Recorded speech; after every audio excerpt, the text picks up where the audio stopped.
This is TWiT. So Microsoft's purchase of Nuance just closed with the EU, finally can close after 11 months of regulatory scrutiny.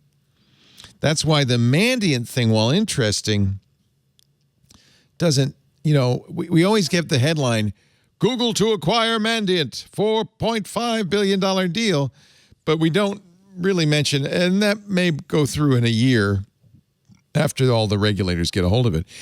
And Cory Doctorow was very quick to point out some very good news, I think, on Sunday on TWiT, that with Lena Khan running the SEC or the FTC and Tim Wu in the White House as an advisor, we've got some very strong antitrust proponents with the ear of the president and with the administration.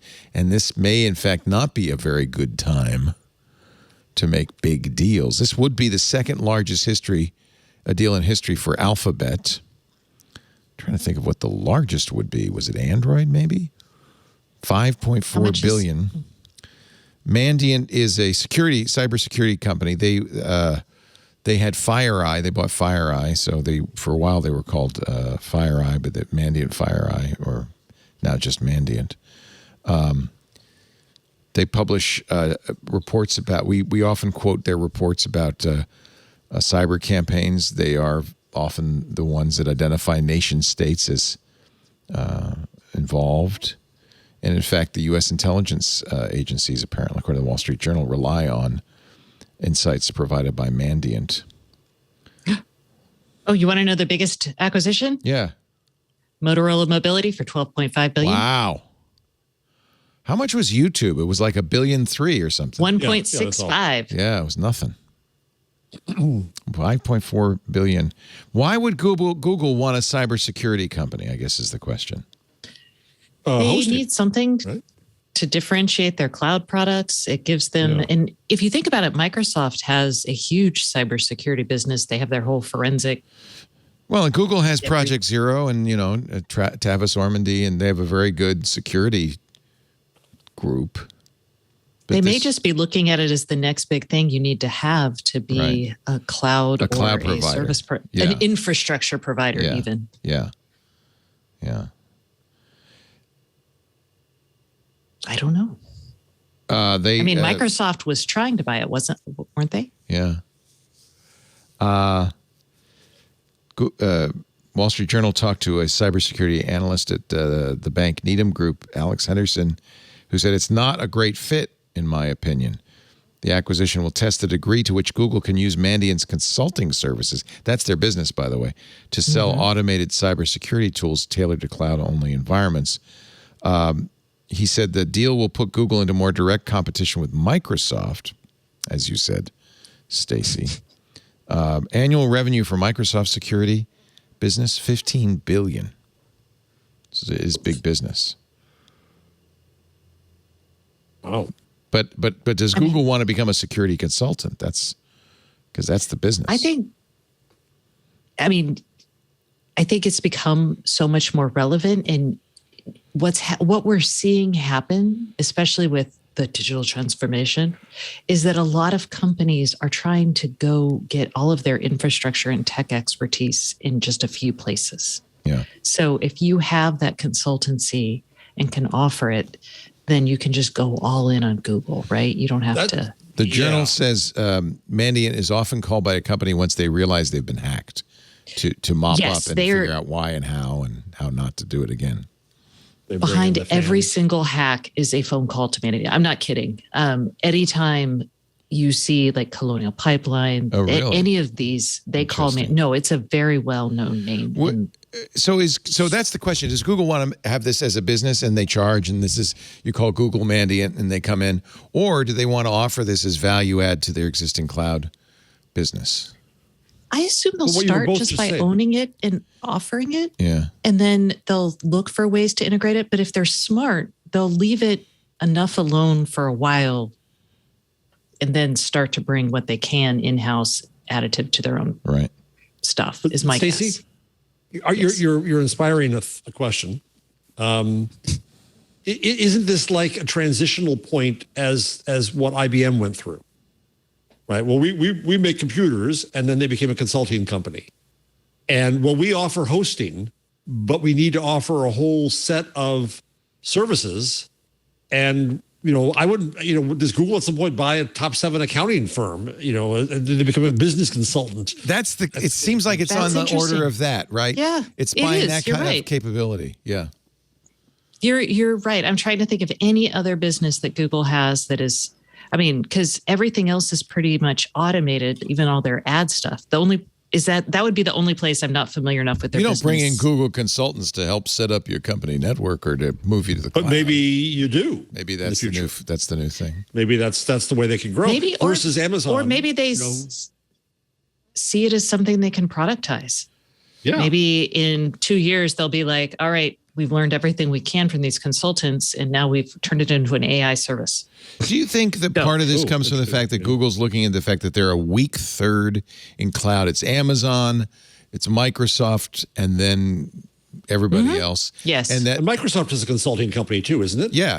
15 you would billion. Call Microsoft Yeah. Right. 50 billion security consulting alone. Google's got to, and Amazon is not. So the only way Google's going to keep up, I think, is by adding those kind of product lines. Yeah. It's what they need to do if they're serious about being in the cloud. They need to do something, right?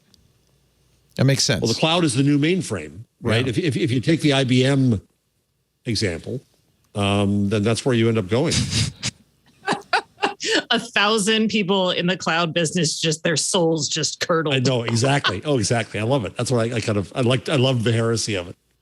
I don't know enough. Maybe somebody in our chat room or on Discord is more familiar with cloud providers and so forth. But what does Amazon offer along these lines? Does Amazon have a security consultancy? What do they do? They don't have a security consultancy. To my knowledge, they have over 200 something odd cloud products. So there may be like a secret one that I'm not aware of. They have started in the IoT side to get the more sophisticated, because like Amazon has historically been seen as like more basic infrastructure or infrastructure for startups and such. Microsoft, and that's why they're such a big player in the cloud, is because the established big companies go to Microsoft, right?